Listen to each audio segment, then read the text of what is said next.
নিজেদের রাজনৈতিক স্বার্থ হাসিলের জন্য তারা রোজার সাথে পূজাকে মিলিয়ে ফেলছে।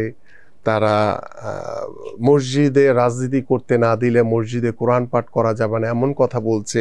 তারা রাতের অন্ধকারে গিয়ে বিভিন্ন ভাষায় তাবলিকের নামে তারা জান্নাতের টিকিট দিয়ে দিচ্ছে। এই ধরনের আসলে মানে রাজনীতিকে নিজের নিয়ন্ত্রণে আনার জন্য ইসলামকে, ধর্মকে যারা ব্যবহার করছে, তারা মানে কতটুকু বাংলাদেশের রাজনীতিতে গণতান্ত্রিক যে চিন্তা ভাবনা নিয়ে কাজ করতে পারবে, এটা নিয়ে আমার কাছে মনে হয় যে এটা এখন সাধারণ মানুষের কাছেও একটি সন্দেহ বা একটি উদ্দীপনা তৈরি হয়েছে, যে এই শঙ্কা তৈরি হয়েছে যে আসলে কি হতে যাচ্ছে বা তাদের কি উদ্দেশ্য রয়েছে।